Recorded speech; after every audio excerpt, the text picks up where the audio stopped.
Hi అండి. ఈ madam వాళ్ళు మన దగ్గర హెయిర్ ఎక్స్టెన్షన్ పెట్టించుకున్నారు. ఇప్పుడు ఫస్ట్ సర్వీస్కి వచ్చారు. ఆఫ్టర్ 3 months సర్వీస్కి వచ్చారు.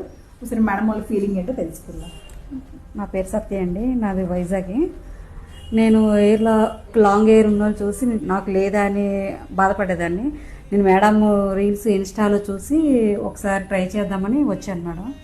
వస్తే ఫస్ట్ సిట్టింగ్ భయం వేసింది, ఎలా ఉంటాయి ఏమని. ఫస్ట్ బాగానే ఉంది, 4 months 3 months అయిపోయింది. మళ్ళీ సర్వీస్ కోసం వచ్చాం, మేడం బాగా సర్వీస్ ఇచ్చారు. నాకు ఇప్పుడు చాలా హ్యాపీగా ఉంది మేడం వల్ల.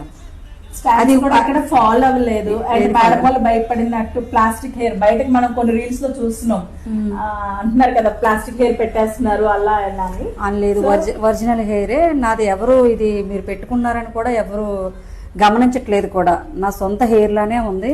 మేడం చాలా బాగా పెట్టారు మీ హెయిర్. ఓకే, అదండి. ఇప్పుడు ఫస్ట్ అయితే మనం ఫస్ట్ సర్వీస్ చేసాం మనం. అండ్ మేడం గారు చాలా నీట్ గా మెయింటైన్ చేశారు. ఎక్కడ కూడా మనకి ట్యాంగిల్స్ కానీ ఏమీ లేకుండా నీట్ గా మెయింటైన్ చేశారు. థ్యాంక్ యూ మేడం, చాలా thank you so much madam. Me feeling చెప్పండి మేడం. నా పేరు వనిత, నేను కూడా వైజాగ్ నుంచి వచ్చాను. ఇప్పుడు సత్య గారు చెప్పినట్టే సేమ్ నాది కూడా షార్ట్ ఉండేది హెయిర్ బాగా.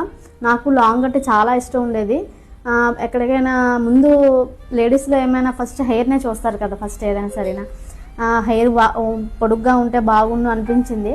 అలా టైంలో సత్య గారు నేను కలిసి ఇక్కడికి వచ్చి ఫస్ట్ సర్వీస్ చేయించుకున్నాం. చాలా చాలా బాగుంది. నాకు హెయిర్ అప్పట్లో లేదు అన్న ఇది లేకుండా అయిపోయింది అనమాట. పెట్టిన తర్వాత కూడా ఎటువంటి ఇష్యూస్ లేవు, అంతా చక్కగా చాలా బాగా అయిపోయింది. ఇప్పుడు కూడా సెకండ్ దానికి వచ్చాం, చాలా చాలా చాలా బాగుంది. Thank you ma'am. అంటే మీరు ఫస్ట్ లో భయపడ్డారు కదా మ్యామ్, చాలా లేదు మేడం. పెట్టక ముందు అనిపించింది ఎలా ఉంటుందా ఏంటా అని, కానీ పెట్టిన తర్వాత అసలు ఏం అనిపించలేదు. మామూలుగా మన హెయిర్ ని ఎలా మనం కేర్ తీసుకుంటాం అలానే, ఏ ఇష్యూస్ లేవు. చాలా బాగుంది. మేడం మనం ఫస్ట్ మెయింటెనెన్స్ వచ్చారు, మెయింటెనెన్స్ చేశాం. Thank you madam. Thank you so much. Thank you so much.